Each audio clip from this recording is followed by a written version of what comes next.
Assalamualaikum warahmatullahi wabarakatuh. Baik, perkenalkan nama saya Muhammad Aiman Syah dari kelas MKSD. Adapun NIM saya yaitu 23200386121107.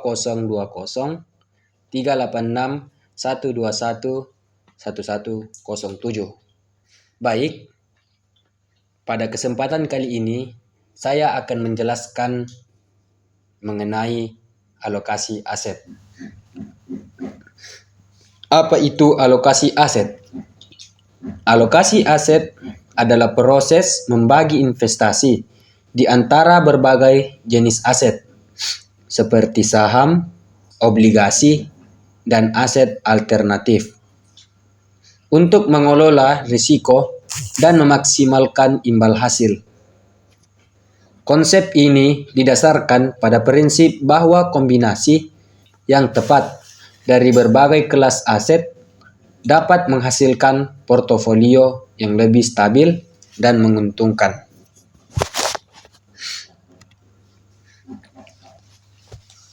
Mengapa alokasi aset sangat penting? Karena dengan mengelola risiko, dengan mendiversifikasi portofolio, investor dapat mengurangi risiko yang terkait dengan kelas aset tertentu. Misalnya, jika pasar saham mengalami penurunan, obligasi mungkin tetap stabil atau bahkan naik. Mencapai tujuan keuangan. Alokasi aset yang tepat membantu investor mencapai tujuan keuangan jangka pendek dan jangka panjang, seperti pensiun, pendidikan anak, atau membeli rumah. Mengadaptasi terhadap perubahan pasar. Alokasi aset yang dinamis memungkinkan investor untuk menyesuaikan portofolio mereka berdasarkan kondisi pasar dan perubahan dalam toleransi risiko. Selanjutnya, jenis aset dalam alokasi aset.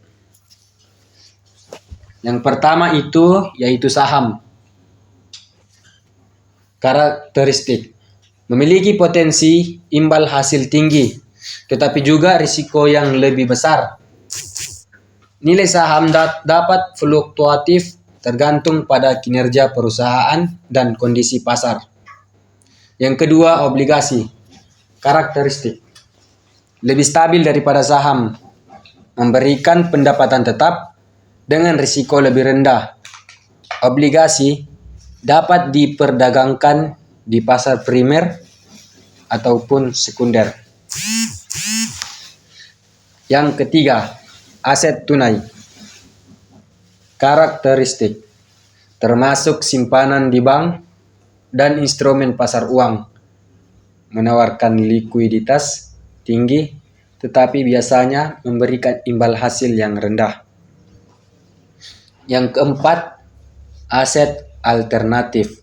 Karakteristik: memberikan diversifikasi tambahan dan dapat melindungi terhadap inflasi, namun seringkali memiliki likuiditas yang lebih rendah dan risiko yang lebih sulit diukur.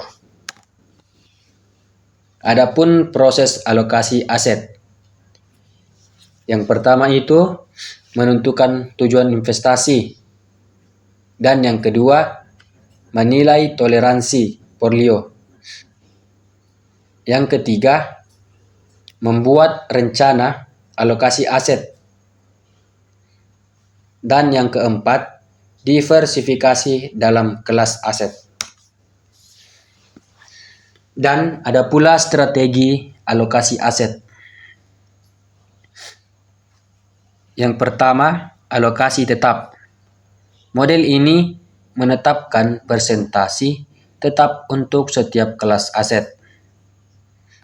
Misalnya, 60% saham dan 40% obligasi. Ini sederhana dan mudah diterapkan. Alokasi dinamis. Pendekatan ini melibatkan penyesuaian proporsi aset berdasarkan kondisi pasar.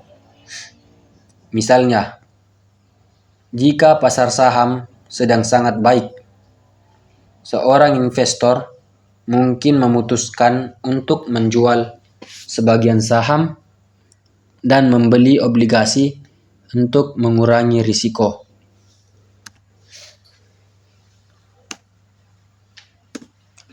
Berdasarkan siklus ekonomi, alokasi dapat disesuaikan berdasarkan fase siklus ekonomi, ekspansi, puncak, resesi, dan pemulihan.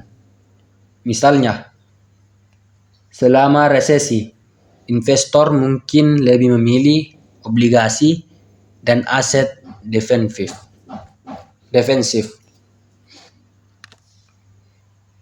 Adapun kesimpulan dari alokasi aset ialah alokasi aset adalah komponen kunci dalam manajemen investasi yang efektif. Dengan memahami berbagai jenis aset, tujuan investasi, toleransi risiko, dan strategi alokasi, investor dapat membuat keputusan yang lebih baik untuk mencapai hasil yang optimal. Proses ini bukan hanya tentang memilih aset, tetapi juga tentang mengelola risiko dan memanfaatkan peluang pasar. Itulah tadi penjelasan mengenai alokasi aset. Cukup sekian, terima kasih. Kurang dan lebihnya mohon dimaafkan. Assalamualaikum warahmatullahi wabarakatuh.